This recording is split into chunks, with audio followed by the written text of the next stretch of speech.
তোর কাছে আমার শিখতে হবে।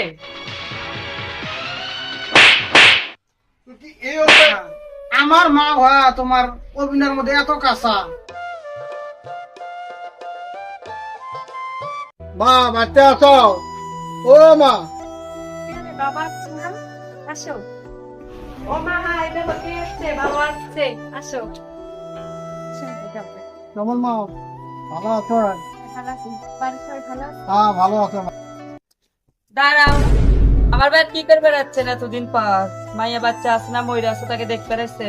দেখলেন না, ওগুলেন আনছি। রমজান মাসে এটা কিনে যাচ্ছেন 10 টাকার রুটি, আরে পানি, আর এটা কি? এই দুটা আঙ্গুর ফল, আর এগুলো কি? এগুলো মানুষে খায়? রমজানের মাসে বেটির বেটা এগুলো কিনে যাচ্ছেন, যাও। সব খাবার তো ছোট লোকেরাও খায় না। তুমি এতদিন আমার উপরে যা অত্যাচার করছো সব সহ্য করছি। যা আমার বাবার সামনে আজকে আমাকে তুমি এমন করে অপমান করলা কেন বলো? কোনটা মান কোনটা অপমান তোর কাছে আমার শিখতে হবে?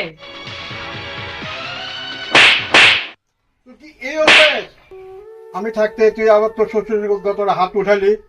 হ্যাঁ, আমি তোর এই শিক্ষা দিয়েছিলাম? বাবারে, তোর বউ আমার গালে থাপ্পড় মারলো, তোর শ্বশুরের সামনে আমার কত অপমান করলো, আমি না হয় একটু বলছি, এটা হলো তোর বই আমার সামনে থাপ্পড় মারলো গালে একটা। হ্যাঁ, আমার মা হওয়া তোমার অভিনয়ের মধ্যে এত কাঁচা আমি তো ভাবতেই পারি নাই।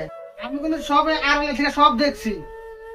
আমার শ্বশুর অনেক গরিব মানুষ, তো তার জন্য তুমি তার এত অপমান করে কিছু করা লাগছে না।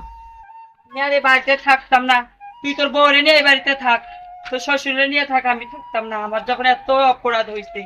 মা, তুমি আমার শ্বশুরের যে অপমানটা করলে তাতে খুব ভালো কথা। তোমরাই থাকো, আমি বাড়ি থেকে চলে যাই। তোর শ্বশুর কাছে হাত পা ধরে মাপ নে, যাতে জীবনে ভুল আর করি না। যাও, তুই এখানে দাঁড়া, বিয়ে আসো, আমার ভুল হয়েছে, আসেন ঘরে আসেন।